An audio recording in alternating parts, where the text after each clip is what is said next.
Hello Sumate, you are welcome back to my channel. My name is Efere Messi, the creative hands behind Come Fashion. So in this video, we'll be learning how to make this beautiful palazzo trouser you can see me wear. I'll be using the slash and spread method. That's how I achieve the trouser you see on my body. So if this looks like what you want to know how to make, you can stick around. Let's get right into it. But the first thing you need for this video, for this tutorial, is your pattern pencil trouser, like your pencil trouser pattern. If you've not seen the video on how I drafted my pencil trouser, I'll be dropping the link in the description box, as I have uploaded that video before.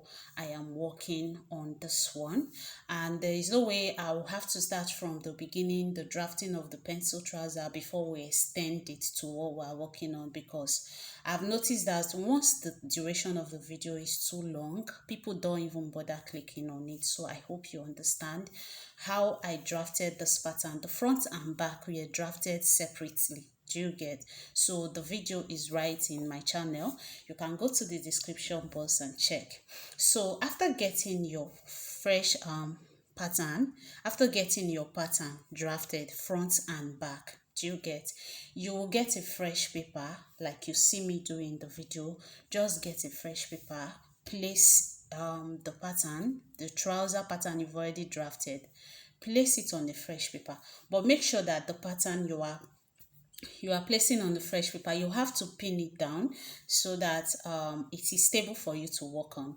Then after that, you have to make sure that the pattern is at the center of the new paper that you're working on, because you will be extending the legs to the left and to the right. Do you get? Both the front and back, you will be extending the legs according to your preference, like according to how big you want it. Do you understand? So because of that, it has to be at the middle of the paper so that your measurement to extend the legs will be very equal and accurate. So you will grab your measuring tape and your ruler. You will go to the hem. You can see what I'm doing. Just connect straight lines. You can see that I'm still pinning it down for me to get an accurate result. So you get your ruler. First of all, just extend the hem. Just get your ruler, extend the hem. Like, how many inches do I need for it? I'm using 3 inches to extend to the left and to the right. I'm using 3 inches. Then after that, I will take my straight ruler and curve it. I'm so sorry that this part is a bit far for us, but for the back pattern that I will be working on, I'll be turning it the other way also for us to see, because I was really just looking for the right placement of the camera, because I want everything to be fully shown in the video. So after extending the legs with 3 inches, you will connect it straight, at the center where we have the crush. At the center where we have the crush, you will be connecting it straight to the crush line. So this is my ruler. I will go ahead to connect. I will be connecting it straight to the crush line. You see how I'm connecting it. Then on the other side too, I will take my ruler and I will also connect it upwards. So after doing it, now you can see that this is the front pattern I am working on. Then for the back pattern, we will also do the same thing and I will be showing us. Then for the sides, we will be connecting it to the same place that we connected the crush part 2. We are connecting to the crush line, don't forget. So for the center and for the sides, we are connecting both to the crush. So this is it, turning it the other way around. This is what we've just done, and I hope that you're not confused in any way. So after connecting the lines like this, don't forget that I extended the legs with 3 inches. Do you understand? So the next thing I will do now, I will try to trace the lines on this fresh paper, because this my pencil trouser pattern, I don't want to trash it yet, because I'll be needing it to get. So I'm just tracing all the lines on the fresh paper so that it won't confuse me, because the slash and spread, I need those lines as a guide. Do you get? So I've gone ahead to trace the lines on the fresh paper, and this is me just labeling them accordingly. Do you understand? I hope you understand. So the next thing, I will just go ahead and cut it out, and the front pattern for this trouser is done. Then the next step we'll be doing now is to go ahead to trace the back pattern on a fresh paper. You can see that I have my paper already taped. I've gone ahead to tape it down. So this is the back pattern placed on it, and you can see that the legs part are now facing us for easy understanding. So the 3 inches I extended the front with, it said 3 inches. You can see me that I'm extending the back pattern with. Please, it has to be equal. Make sure that any number of inches you are using as extension for your front, it should be equal to the back. Do you understand? Because you know, in our draft from the straight pencil trouser draft, you know, everything was equal before we added the extra seam allowance to just the back. Now the pattern that we're working with is a dartless pattern, dartless fitted pencil pattern. So once you know how to draft this one, like your pattern, your trouser comes out very well. Without that, it will still be fitted. Do you understand? So I'm just connecting to the crush line like we connected on the front pattern. So this is it. I've gone ahead to trace everything on the fresh paper, and mind you, I didn't alter the pencil pattern that I used on it. I just traced everything. I labeled it again on the fresh paper because whenever I want to cut a trouser for myself, I don't have to redraft. Hope you understand. So I will just go ahead and cut everything out. Then we have the front and the back already cut out, and this is what they look like. So the next thing we'll be doing now is to go ahead and cut on the material. So I will just fold the material appropriately, then I will place the pattern on top of it. After folding the material according to the number of inches that I think will be enough, make sure that the pattern is also resting at the middle, because this time also we are going to be extending both the front, both the sides and the center of this trouser. Will be extending the legs. Do you understand? So please, you make sure that after folding your material, you are placing the paper, your pattern paper, at the center of the material, so that when you're extending, your extension that you're creating will be equal on both sides. So after that, you just pin your paper to your material. Just pin it down appropriately like you see me do in the video. Please, if you watch my video and you find them helpful, please don't forget to like, don't forget to subscribe. Most importantly, that is just the motivation I really need to continue with this channel.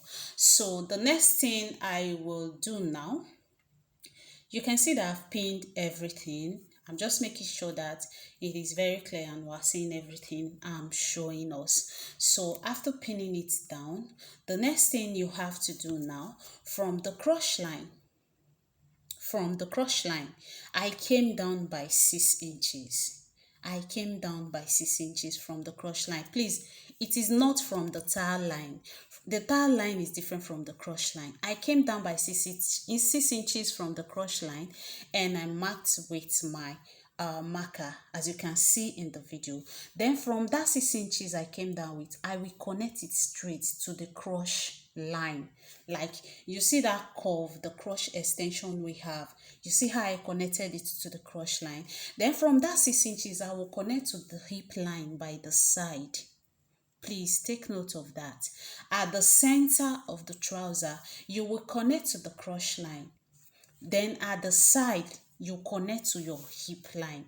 Hope we understand. Please ask questions if you don't understand. And please, I'll be very glad if you can tag me after trying your own out. So this is what it looks like. I connected the side to the hip line. Then I connected to the center to the crush line. Take note of that. So I will just go ahead and slit it. I will slit it. I will not slit everything totally away. I will just leave a very tiny space that will hold the paper together for me to do the other parts of the work.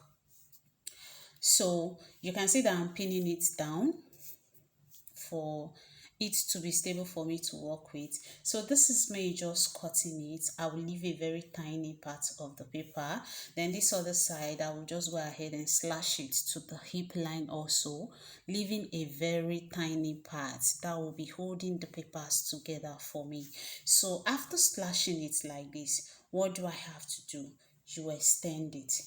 You just carry the paper and shift it, but make sure that it is still intact at those parts that you slashed with. Do you understand? So you just spread. At some point I felt like, oh, mine was even too big. Do you understand?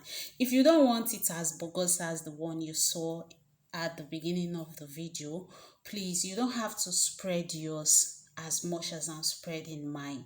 And for the extension we did at the beginning of the video, like to make the trouser bigger before we came to the slash and spread, you can also reduce yours to 2 inches. It depends on your choice, and it will still come out nicely. That is if you get the first pattern of the draft correctly. Do you understand?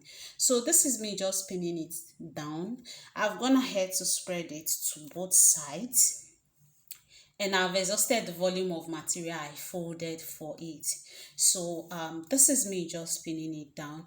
At the end of the day, my material wasn't even enough for me to make the top. That's why you see that, oh, I used two materials for the top of this trouser, and it still came out nicely. So after slashing it, after pulling it to both sides according to how you want it, you will just, you can see how I'm connecting it with ruler. I'm connecting the down parts with ruler. Just go ahead and connect it with ruler, pin everything properly, then you go ahead to cut it out. So I'm just measuring the extension I created at the center, and it is 9 inches. Why am I measuring? Why am I doing the measurement? It's because for the back that will be doing the slash and spread on, like I told us from the beginning of the video, it has to be equal. The number of inches you are extending with has to be equal for both the front and the back. Please take note of that. If you want your work to be very accurate, please make sure the front and the back of your pattern is equal for any amount of inches you are adding to create your extension. So I've gone ahead to cut the front. I want to cut the pocket part of it. So I will come in by 2 inches like you see me do. Then I will come down by 5 inches, which means that the depth I want is 5 inches, like where my hands can pass through. That is the standard for any pocket. So I will use my straight ruler and connect from the 2 inches to the 5 inches like this. Then I will cut it out. Don't forget, on the waistline I came in by 2 inches, then I came down by 5 inches, and I use my straight ruler to connect it. You can decide to use a curve ruler. It all depends on you. It will still come out well, but in this case I used a straight ruler. So this is the pattern, and I've gone ahead to do the same thing for the back. You see the same way we slashed the pattern for the crush and the hip part, same thing I did for the back. And I make sure that the extension I created was 9 inches also. Please take note of that. So this is the front and the back pattern.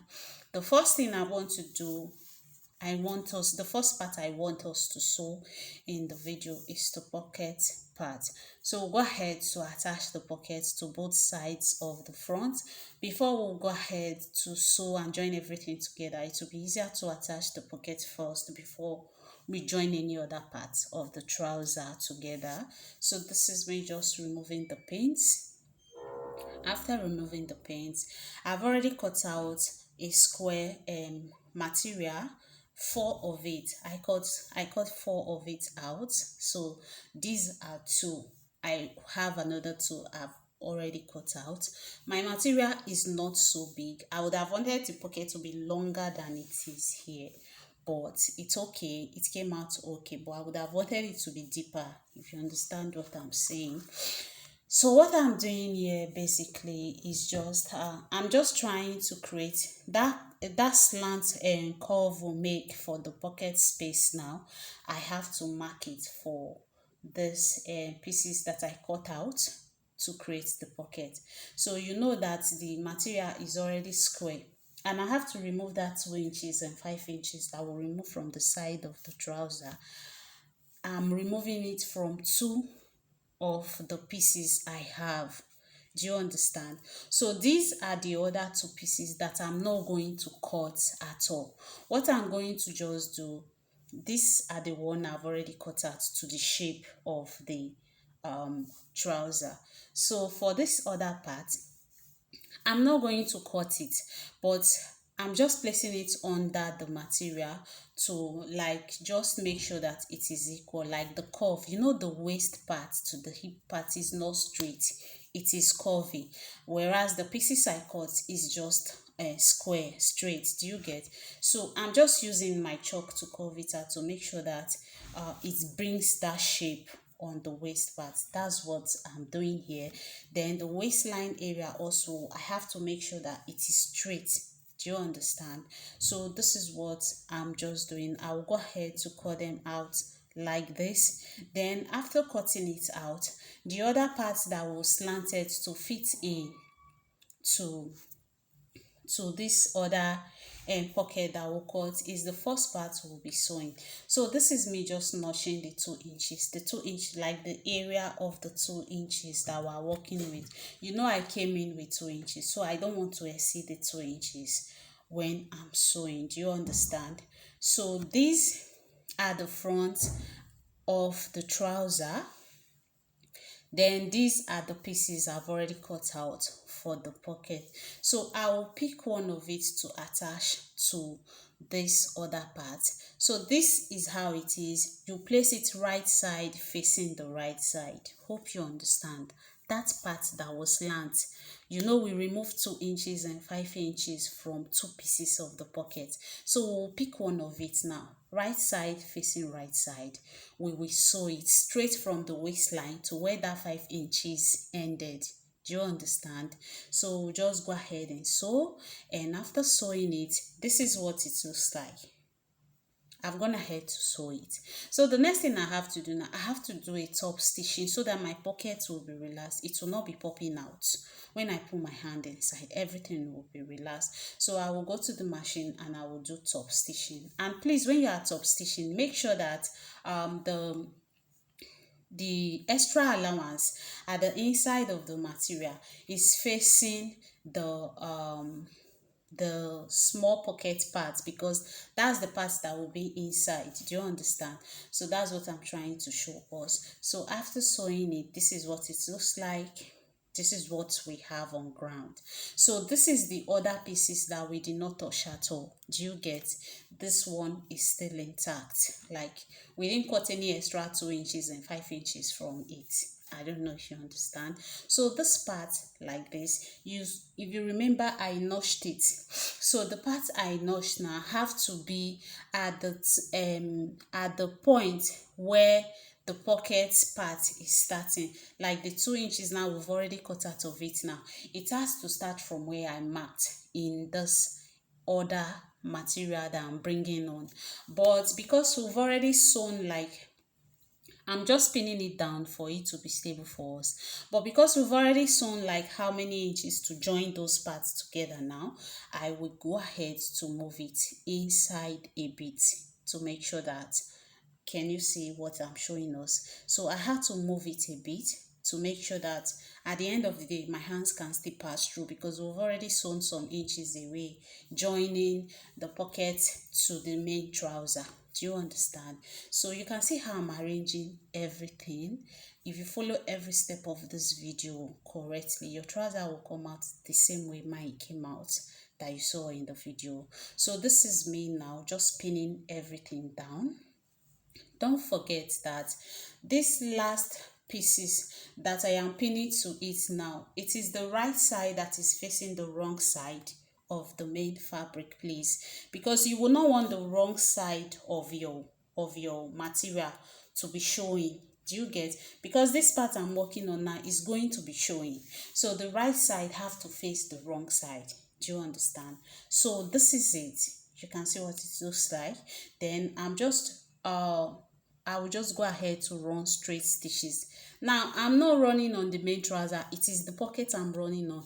The two pieces that I use in creating this pocket is what I will go ahead to run straight stitches on. Then after that, this is what it looks like. I've gone ahead to sew it like from the side straight to the waist side, straight to where the pocket ended. Do you get? That's how I did it, and that's how the pocket turned out to be. So the next part now, this part now, I have to press it down. I'll just go ahead and run a straight stitch to press it down, because that part, you know, will be joining it to the back pattern of the trouser. So I'll go ahead and press it down. This is what it looks like. So everything I did for this other part now, I've gone ahead to repeat it for the other side of the trouser to save our time. Please, if you find any part of this video confusing, or you feel like I didn't do a detailed explanation on any part of it, I will be so glad if you ask questions, because at the end of the day, you're washing with your data, and I will not want you to like just spend your data on something you're not getting anything with. So please, your feedback are highly appreciated. So now I've gone ahead to join the front and the back together, which is the center. Should I say the flap? Okay, the crotch part. I've joined the crotch together. Now if you're sewing the trouser, the first part you should join together is the crotch part. So after joining the crotch, now you will bring the two crotch parts together like this. Then you sew the middle down, the both sides, before you now come and sew the sides, like the hip sides. So I've gone ahead to join everything. And after that, the next thing you can see that I've joined everything. The sides, the center, everything is joined. I left 5 inches for zipper allowance, because my band is going to be 2 inches by the time I'm done folding it. The total inches I'm using for this band, when it's not folded, is 5 inches. So the first thing you have to do now, you measure your waist round, measure the waist circumference round on your trouser. So after measuring it, whatsoever you get now, you're going to transfer it to the material you are creating your band with. Do you understand? So this is me just dividing what I got into two, because I'll be folding the material into two to cut. Like, it will be easier that way for me to cut. So after folding it now, the half part that I got from the round waist measurement now is what I will go ahead to measure, and I will cut it out. Please make sure that your measurement for the waist is very accurate, because you might just finish cutting a band and you will realize that it is not aligning. Please, when you are cutting your band, add your sewing allowance to it. Don't just go ahead to cut everything like that. If not, you will experience such a shortage. So this is the band. I will just place it right side facing right side of the trouser, and I will sew it round. So I'm gonna head to sew the band around the trouser. You can see what we have. So the next thing I will do now is to fold the band. Then I will fold the edge again. Like, I'll fold a very tiny part, like ½ inch inside. I'll push it in, then I will pin it down. So you can see how I'm doing it. This is how I will pin it round. And when you pin it, please make sure you pin it closely, because I don't want the stitches to be showing at the outer side, like at the other side of the material when I wear it. I don't want stitches at the band of the trouser. So let me say, okay, I'm using the already made method of fixing band. That's what I'm using. So after pinning it, I'll go ahead and pin everything round. After pinning it, then this is what it looks like. You can see my pins on it. Then I'll go ahead and sew on the right side. So after sewing, this is what we have. I've gone ahead to join the zip, and this is what we have. Then the next thing now, you will go ahead and fold the hem. If you watched the beginning of the video where I drafted the straight trouser, I used 2 inches. I added extra 2 inches to fold the hem. So you make sure that it is the number of inches you added to the hem of your trouser. That's the number of inches you will fold when you're sewing it, please, so that your measurements will be accurate. So this is what the trouser looks like. This is the outcome. It came out very nice. Please, if you find this video helpful, don't forget to give this video a thumbs up, and I really hope that you got the value for your data. See you in my next video.